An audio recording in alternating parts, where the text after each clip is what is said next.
नमस्कार दोस्तों, आज हम लेकर आए हैं दो बड़ी खबरें देखने में अलग, लेकिन अंदर से एक ही डोर से जुड़ी हुई। एक तरफ अमेरिका में ट्रंप सरकार हेक वीजा सिस्टम पर अदालत के कटघरे में खड़ी है और दूसरी तरफ भारत के प्रधानमंत्री नरेंद्र मोदी ने आखिरी पल में फैसला लिया। आसियान शिखर सम्मेलन आसियान समिट में वे वर्चुअल तौर पर शामिल होंगे। सोचिए, एक खबर वॉशिंगटन से और दूसरी दिल्ली से, लेकिन दोनों एक ही कूटनीतिक खेल का हिस्सा हैं। आज हम इस राज्य को खोलेंगे उस नजरिए से जहां समझना सिर्फ न्यूज का काम नहीं बल्कि इंटेलिजेंस की सोच चाहिए। दोस्तों, जब ट्रंप कहते हैं कि hack visa system filled with fraud है, तो समझ लीजिए यह सिर्फ कानूनी बयान नहीं बल्कि एक राजनीतिक चाल है। अमेरिका फर्स्ट के लिए एक नया हथियार, यह वही वीजा है जिसके जरिए लाखों भारतीय इंजीनियरों ने अमेरिका की टेक्नोलॉजी दुनिया में अपनी पहचान बनाई, सिलिकॉन वैली को भारतीय दिमागों से भर दिया और अब वही सिस्टम ट्रंप के निशाने पर है। अगर आप चैनल पर नए हैं तो हिंदुस्तान रियल वॉइस को सब्सक्राइब जरूर कीजिए। वीडियो पसंद आए तो लाइक और शेयर करना न भूलें और कमेंट में लिखिए आप यह वीडियो दुनिया के किस कोने से देख रहे हैं। ट्रंप सरकार ने एक नया कदम उठाया। कंपनियों पर $1 लाख तक की भारी फीस थोप दी गई ताकि विदेशी कर्मचारियों को रखना आसान नहीं बल्कि महंगा सौदा बन जाए। अमेरिका का कहना है विदेशी कामगारों के आने से उनके अपने नागरिक बेरोजगार हो रहे हैं, लेकिन दोस्तों असली खेल तो इससे कहीं ज्यादा गहरा है। ट्रंप जानते हैं कि आने वाले चुनावों में हायर अमेरिकन, बाय अमेरिकन जैसे नारे उनके वोटरों के दिल में बिजली की तरह असर करते हैं। और जब वे कहते हैं कि हेक वीजा सिस्टम फ्रॉड से भरा है, तो असल में वे एक नया विलेन तैयार कर रहे होते हैं। भारतीय टेक प्रोफेशनल्स का चेहरा, उनका पूरा नैरेटिव इकोनॉमिक नेशनलिज्म पर टिका हुआ है और यह फेस उसी एजेंडे की एक तेज मिसाल है। मगर भारत के लिए बात सिर्फ आईटी सेक्टर तक सीमित नहीं बल्कि विदेश नीति के भीतर तक जाती है। मोदी सरकार समझ रही है लाखों भारतीय प्रोफेशनल्स का भविष्य इसी सिस्टम से जुड़ा है। इसीलिए भारत ने अमेरिका से हर स्तर पर बातचीत की, लेकिन ट्रंप प्रशासन ने इस संवाद को एक तरफा बना दिया और अब जब मामला अदालत तक पहुंच गया है तो ट्रंप सरकार अपने फैसले को सुधार बताकर उसका बचाव कर रही है। लेकिन दुनिया जानती है यह सुधार नहीं बल्कि एक राजनीतिक चाल है जहां नीति के पीछे राजनीति छिपी है। अब बढ़ते हैं दूसरी बड़ी खबर की तरफ। आसियान शिखर सम्मेलन एशियान समिट, जहां पूरी दुनिया की नजरें टिकी हुई थीं। एशिया के 10 देशों का यह समूह दुनिया की सबसे मजबूत अर्थव्यवस्थाओं में से एक माना जाता है और इस बार अमेरिका भी इसमें शामिल होने वाला था। सबको लगा था कि मोदी और ट्रंप की आमने सामने मुलाकात इस सम्मेलन का सबसे बड़ा आकर्षण होगी, लेकिन तभी एक फोन कॉल ने पूरी कूटनीति का खेल ही बदल दिया। उस कॉल के तुरंत बाद प्रधानमंत्री नरेंद्र मोदी ने फैसला लिया, अब वे इस शिखर सम्मेलन में वर्चुअल मोड से हिस्सा लेंगे। अब सवाल यह है, क्या यह सिर्फ एक समय सारिणी की बात थी या इसके पीछे कोई गहरी रणनीति छिपी थी? सूत्रों के हवाले से खबर आई है कि उस कॉल में कई अहम मुद्दों पर चर्चा हुई। रूस यूक्रेन संकट, दक्षिण चीन सागर साउथ चाइना सी में चीन की बढ़ती गतिविधियां और अमेरिका की यह उम्मीद कि भारत मंच पर चीन के खिलाफ खुलकर बोले। लेकिन मोदी ने अपने अंदाज में एक बात साफ कर दी, भारत किसी का कठपुतली नहीं है। भारत अपने फैसले अपने राष्ट्रीय हितों के हिसाब से करेगा। इसीलिए उन्होंने ट्रंप से मुलाकात के बजाय स्क्रीन के जरिए दुनिया को संबोधित करना चुना। यह एक स्पष्ट और शक्तिशाली संकेत था। भारत न तो वॉशिंगटन के खेमे में है न बीजिंग के, भारत सिर्फ भारत के खेमे में है। यानी एक तरफ डोनाल्ड ट्रंप अपने देश के वोटरों को खुश करने के लिए हेक वीजा पर नया वार कर रहे हैं और दूसरी तरफ नरेंद्र मोदी अपने वैश्विक हितों की रक्षा के लिए पूरी कूटनीतिक रणनीति को ही बदल रहे हैं। यह वही संतुलन की ताकत, बैलेंस ऑफ पावर है जिसे आज के दौर में बहुत कम देश संभाल पा रहे हैं।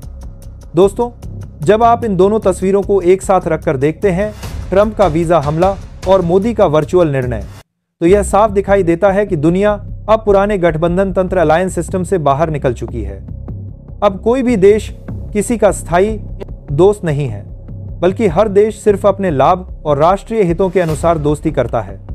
ट्रंप का संदेश साफ था, विदेशी टैलेंट चाहिए तो कीमत चुकाओ, और मोदी का जवाब और भी तेज था, साझेदारी चाहिए तो सम्मान दो। बस दोस्तों, यही है नए युग की कूटनीति का असली रंग। अमेरिका के भीतर ही इस वीजा नीति पर भूचाल आ गया है। अमेजन, गूगल, माइक्रोसॉफ्ट जैसे टेक दिग्गज अदालत तक पहुंच चुके हैं और उनका कहना है कि यह नीति नवाचार इनोवेशन को रोक देगी और छोटी कंपनियों की सांसें रोक देगी। लेकिन ट्रंप प्रशासन अपने रुख पर अडिग है।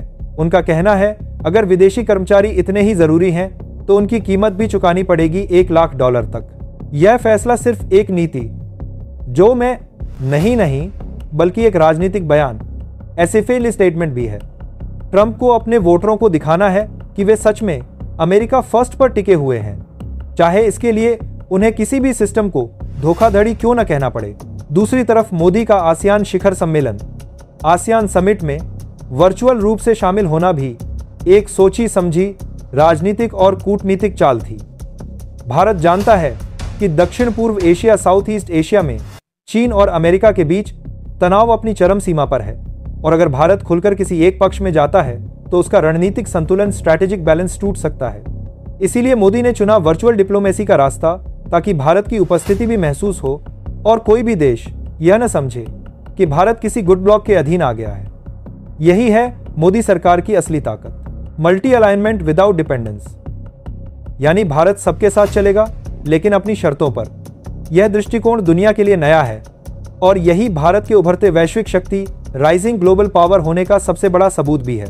अगर आप ध्यान से देखें तो यह पूरी कहानी सिर्फ अमेरिका और भारत के रिश्तों की नहीं, बल्कि एक वैश्विक बदलाव, ग्लोबल शिफ्ट का संकेत है, जहां वीजा नीति, राजनयिक बैठकें और विदेशी रणनीतियां तीनों अब एक ही भू राजनीतिक शतरंज, जियोपॉलिटिकल चेसबोर्ड के मोहरे बन चुके हैं। ट्रंप का यह वीजा कदम भारत को सीधे प्रभावित कर रहा है क्योंकि हर साल लगभग 70% हेग वीजा भारतीयों को ही मिलते हैं। इसका मतलब यह नई फीस और फ्रॉड का टैग भारत के लाखों प्रोफेशनल्स के सपनों पर सीधा वार है।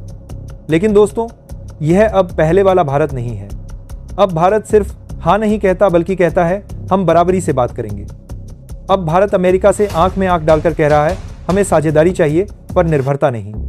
और याद रखिए, यह विवाद सिर्फ अदालतों, कोर्टरूम्स तक सीमित नहीं रहेगा। इसकी गूंज आने वाले अमेरिकी चुनावों, अमेरिकन इलेक्शंस तक जरूर जाएगी। दूसरी तरफ मोदी का आसियान शिखर सम्मेलन, आसियान समिट में वर्चुअल रूप से शामिल होना भी एक सोची समझी राजनीतिक और कूटनीतिक चाल थी।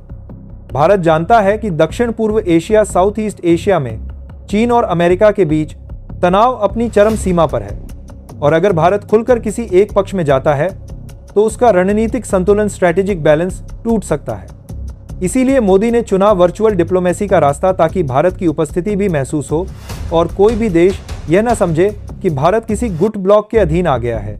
यही है मोदी सरकार की असली ताकत, मल्टी अलाइनमेंट विदाउट डिपेंडेंस, यानी भारत सबके साथ चलेगा लेकिन अपनी शर्तों पर। यह दृष्टिकोण दुनिया के लिए नया है और यही भारत के उभरते वैश्विक शक्ति, राइजिंग ग्लोबल पावर होने का सबसे बड़ा सबूत भी है।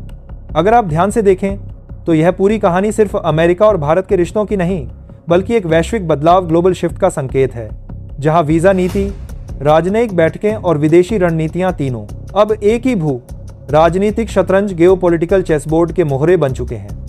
ट्रंप का यह वीजा कदम भारत को सीधे प्रभावित कर रहा है क्योंकि हर साल लगभग 70% हेके वीजा भारतीयों को ही मिलते हैं। इसका मतलब यह नई फेस और फ्रॉड का टैग भारत के लाखों प्रोफेशनल्स के सपनों पर सीधा वार है। लेकिन दोस्तों, यह अब पहले वाला भारत नहीं है।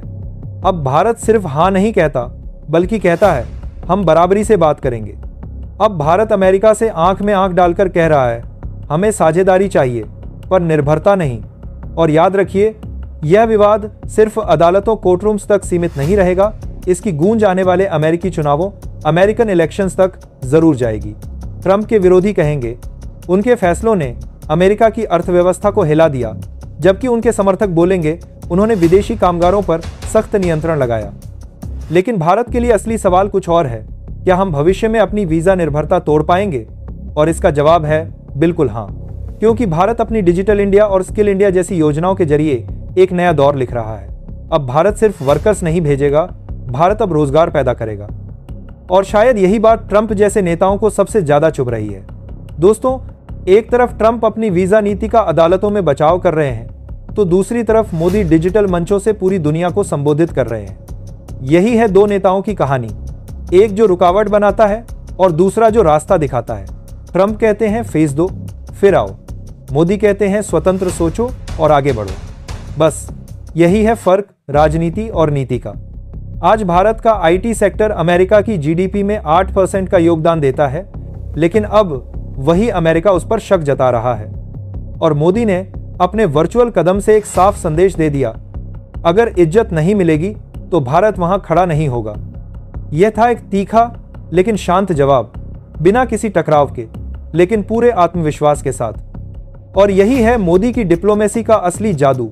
वो शब्दों से नहीं, संकेतों से जवाब देते हैं।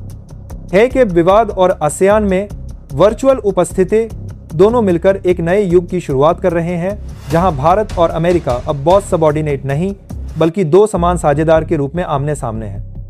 आने वाले वक्त में यह तय होगा, क्या ट्रंप अपनी अमेरिका फर्स्ट नीति पर कायम रहेंगे या भारत के साथ नई साझेदारी को फिर से जीवित करेंगे। लेकिन एक बात अब पक्की है, भारत अब किसी की डिक्शनरी में डिपेंडेंट नहीं, बल्कि डिटर्मिनेंट पावर बन चुका है। और अंत में यही कहानी समझाती है कि इस नए युग में ताकत उनके पास नहीं जिनके पास पैसा या मिसाइल है, बल्कि उनके पास है जो निर्णय लेने की आज़ादी रखते हैं। और आज भारत ने वह आज़ादी जीत ली है। तो दोस्तों, अगर आपको लगता है कि यह विश्लेषण आपको सोचने पर मजबूर करता है तो वीडियो को लाइक ज़रूर कीजिए, अपने विचार कमेंट में लिखिए और हिंदुस्तान रियल वॉइस को सब्सक्राइब करना मत भूलिए, क्योंकि यहाँ हम सिर्फ खबर नहीं दिखाते, बल्कि खबर के पीछे छुपी सच्चाई समझाते हैं।